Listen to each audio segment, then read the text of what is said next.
반갑습니다. 8월 7일 토요일 큐티 스케치 시간입니다. 오늘 본문은 사사기 2장 11절부터 23절까지의 말씀입니다. 오늘 본문은 이렇게 시작합니다. 이스라엘 자손이 여호와의 목전에 악을 행하여 바알들을 섬기며 애굽 땅에서 그들을 인도하여 내신 그들의 조상의 하나님 여호와를 버리고 다른 신들 곧 그들의 주위에 있는 백성의 신들을 따라 그들에게 절하여 여호와를 진노하게 하셨으되. 오늘 본문은 이스라엘 백성들이 완전히 진멸하지 않은 이 가나안 족속들에 의해서 문화적으로 그리고 종교적으로 영향을 받는, 그래서 결국에는 바알과 아스타롯, 즉 바알과 아세라 신을 섬기게 되었다고 이야기를 합니다. 그들이 그래서 그 우상을 숭배하고 남겨두었던 그들 노역을 하게 하고 노예로 삼아서 자기들에게 실질적인 이득이 생길 거라고 생각한 그 행위로 말미암아 그것이 오히려 가시와 올무가 되었음을 오늘 본문은 또 반복하고 있는 것입니다. 그냥 하나님을 잘 섬기다가 바알과 아스타롯 이것도 한번 섬겨볼까? 이런 것도 있나? 이런 신도 있나? 우리도 한번 섬겨보지. 이런 게 아닙니다. 절대적으로 자기 유익과 관련이 되어 있어요. 자기 유익과. 어떤 유익이냐? 풍요라고 하는 그들의 농사법, 그들의 기후제를 드리며 그 가나안 땅에 농경의 신, 그 농경의 신을 섬기는 것이 농사를 잘 짓는 법이다. 내가 풍요롭게 살 수 있는 법이다. 가나안 땅에서는 가나안 스타일로 살아야 된다. 생각을 했던 거예요. 그 굉장히 합리적이고 이성적이라고 볼 수 있어요. 돈이 되는 건 일이니까. 그리고 그들의 이 종교적인 그 행위가 굉장히 까다롭지 않고 쉬웠어요. 그냥 기준이 없이 막 타락하면 되는 거예요.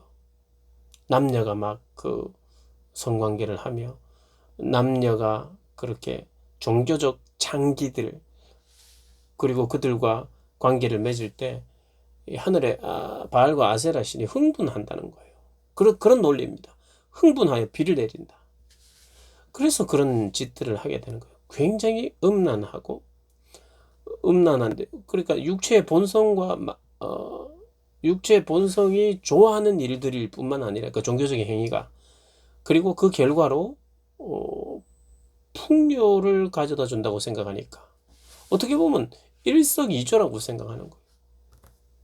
하나님의 백성은 거룩하게 구별돼야 되고 까다롭고 힘든 것 같은데 이들은 자기들이 이렇게 좋은 땅에서 가나안 땅에서 잘 먹고 잘 사는 이유가 바알과 아세라 때문이다라고 이야기하면서 그리고 우리가 종교 행위를 하고 제사를 드릴 때는 이렇게 그냥 막 남녀가 뒤섞여 그런 행위를 한다. 이렇게 하니 이스라엘 백성들이 혹하는 거죠. 그래서 결국에는 자기 만족과 유익, 육체적인 쾌락을 위해서 그것이 함께 맞물려 돌아갔기 때문에 속히 하나님 섬기는 자리에서 우상을 섬겼어요. 그리고 그들은 생각을 했죠. 나는 하나님도 섬기고 가나안 땅에 이 바알과 아세라도 같이 섬기겠다. 이런 생각이었습니다. 그러나 하나님은 진노하셨어요. 하나님은 진노하셨어요. 그리고 그 하나님의 진노와 이스라엘의 괴로움이 있었어요. 하나님 말씀은 이렇게 이야기하십니다. 15절, 14, 15절, 13절부터 여호와를 버리고 바알과 아스타롯을 섬겼으므로 여호와께서 이스라엘에게 진노하사 노략하는 자의 손에 넘겨주사 그들이 노략을 당하게 하시며 또 주위에 있는 모든 대적의 손에 팔아 넘기시며 그들이 다시는 대적을 당하지 못하였습니다. 이스라엘 백성들이 오히려 자기 노예로 삼고 자기들이 이용하겠다고 여겼던 그 사람들이 오히려 자기들을 정복하고 그들에게 노략을 당했다. 이렇게 이야기합니다. 15절 그들이 어디로 가든지 여호와의 손이 그들에게 재앙을 내리시리. 곧 여호와께서 말씀하신 것 같고 여호와께서 그들에게 맹세하신 것과 같아서 그들의 괴로움이 심하였더라. 이스라엘 백성들이 괴로움이 심해졌어요. 압제를 당하게 됐습니다. 그때 하나님은 또 사사를 세우세요. 16절에 여호와께서 사사를 세우사 노략자의 손에서 그들을 구원하게 하셨으나 그들이 그 사사들에게도 순종하지 아니하고 오히려 다른 신들을 따라 음행하며 그들에게 절하고 여호와의 명령을 순종하던 그들의 조상들이 행하던 길에서 속히 치우쳐 떠나서 그와 같이 행하지 아니하였더라. 사사를 세웠음에도 불구하고 사사는 이제 구원자의 역할을 했거든요. 이 사사는 영어로 저지입니다. 심판자, 뭐 이렇게 재판장 이런 건데 사실은 심판자 그 의미가 군사적인 그런 구원자에 가깝습니다. 군사적이고 정치적인 그런 구원자죠. 사사들이 이 시대에 나오는 사사들이 그랬어요. 그래서 압제당하는 이스라엘을 군사적인 힘으로 자기에게 이제 특별한 힘을 하나님께서 주시고 지도력을 주시고 군사력을 주셔서 그렇게 구원해내는 그런 일들을 하게 됩니다. 그럼에도 불구하고 또 사사들에게도 순종하지 않는 일들이 반복되었어요. 그리고 오히려 속히 치우친다. 잠깐 괴롭힘을 당하다가 부르짖으면 징계받는 그들이 부르짖으면 하나님께서 사사를 세워서 보내고 또 사사가 구원하고 잠깐 평안했다가 또 속히 치우치고 이런 것들이 반복되었어요. 그러니까 그냥 간단하게 말하면 이거예요. 하나님께서 너희들 나만 섬겨라 하는데 하나님의 말씀과 약속을 언약을 다 지키지 않고 오히려 가나안 사람들과 그들의 문화를 교류하면서 타협하면서 그들과 언약을 맺었죠. 하나님께서 경고하시지만 말 안 들어요. 그리고 징계하십니다.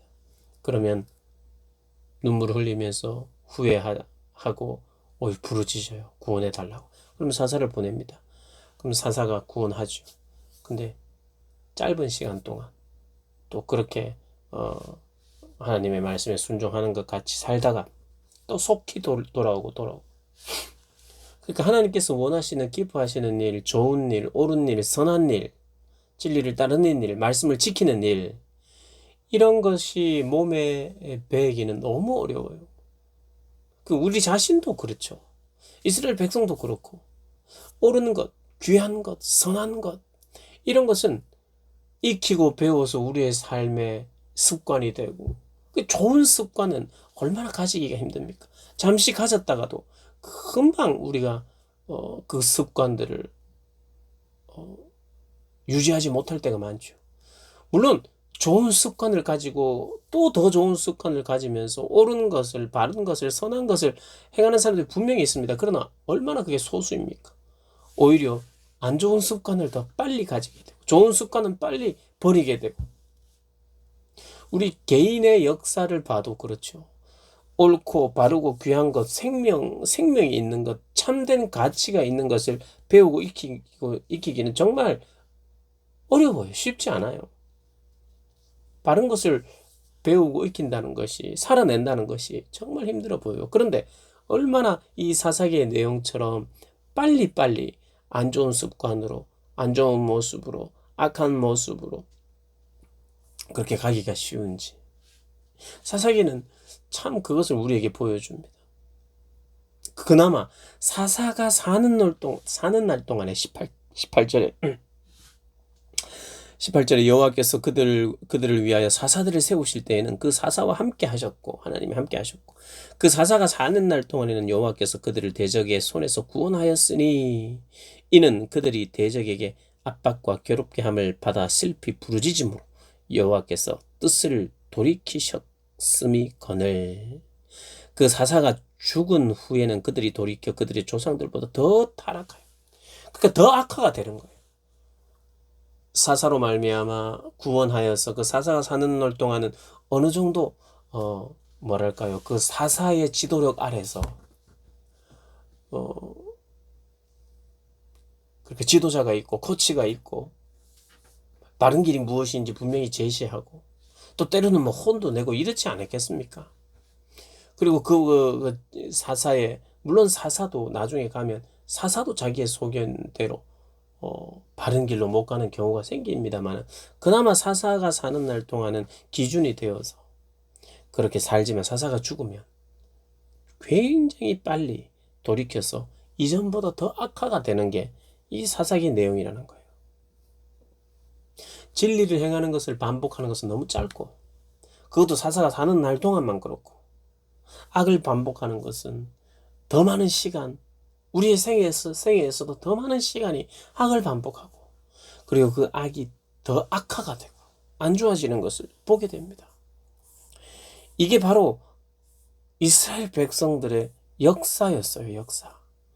이것은 어쩌면 우리 개인의 역사이기도 합니다. 참 닮아 있는 것을 우리가 봅니다. 속히 치우치고 순종하지 않는 모습. 그래서 오늘 본문을 통해서 우리가 하나 붙잡읍시다. 그렇다. 귀한 것, 바른 것, 선한 것.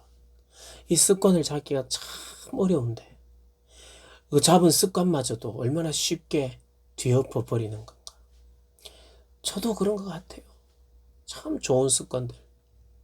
이 좋은 습관들이 몸에 배이는 것도 참 힘든데, 그것을 뒤엎어 버리는 건 순간인 것 같아요. 경건의 습관도 마찬가지고, 육신의 습관도 마찬가지인 것 같아요. 운동하고, 그리고 음식을 조절하고, 자기를 관리한다는 게, 그게 어렵게 만들어가는 것 같은데, 쉽게, 그걸 계속해서 생활을 한다는 게, 그것을 반복한다는 게 참 쉽지가 않은 것 같고, 이스라엘 백성들 역시도 그런 것 같고, 이럴 때 우리가 이것을 깨달읍시다. 옳고 선하고 귀한 것. 참된 가치로운 것들을 우리가 늘 주목하고, 그리고 그것을 배우고, 그것을 늘 행하려 하는 것은 쉽지 않구나. 그냥 저절로 되는 게 아니구나. 이거 분명히 붙들어야 돼. 그냥 저절로 되는 게 아니에요. 날마다 하나님 앞에 기도하면서, 하나님, 오늘도 의로운 길, 바른 길, 선한 길로 가기를 원합니다. 거룩한 습관을 쫓아 살기를 원합니다. 순식간에 그냥 무너지는 게 우리의 인생입니다. 우리의 삶의 모양입니다. 하고, 이 사사기를 보면서 이 사사시대도 그랬듯이 오늘 내가 사사시대를 사는 건 아닌가? 오늘 이 시대가 어쩌면 사사시대는 아닌가? 그 사사기를 묵상하면서 너무 기대가 됩니다. 사실 너무 이 시대 같아서, 이 시대 같아서, 이 사사시대와 같은 이 시대가 지금의 시대 같아서, 이 말씀 속에서 우리를 정말 구원하실, 우리를 새롭게 할 그런 말씀들이 곳곳에서 저를 기다리고 우리들을 기다린다고 저는 그런 믿음과 기대가 있어요. 사사기 정말 우리의 모습을 많이 보게 하는 게, 여러분, 그게 은혜 아닙니까? 내 모습을 자꾸 보게 하고 인정할 수밖에 없는 자리로 나를 끌고 간다면, 그거 참 너무 가슴 아프고 부끄럽고 죄송하지만 그게 참 기대가 되죠. 이 사사기를 통해서요, 내 모습을 더 보게 되고 나를 더 말씀 가운데 더 가까이 나가게 하고, 이게 진짜 어려운 일이라는 걸, 그러나 하나님 붙들고 믿고 의지하고 그렇게 반복하기를 결정하면 또 이것이 또 쉬운 일이 될 수 있다는 것도 우리가 기대하면서, 그냥 가만히 내버려 두어서 되는 그런 쉬운 일은 절대로 아니에요.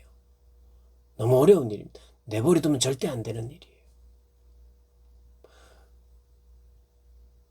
늘 이것을 알고 우리가 그것을 선택하는 것이라는 것은 참 은혜 아니면 선택할 수 없구나. 그래서 은혜를 구하고 그것을 선택해가고 거룩한 습관들을 만들어가고 옳은 일, 선한 일의 자리에 늘 서 있기를, 그렇게 좀 깨어서 우리가 있다면 이 사사시대를 넘어가는 참 왕정시대로 가서 마치 다윗의 시대, 참된 하나님의 통치를 받들고 기대하는 그런 시대로 넘어가는 그런 은혜가 있었으면 참 좋겠습니다. 그런 복을 누리시길 주님의 이름으로 축복합니다.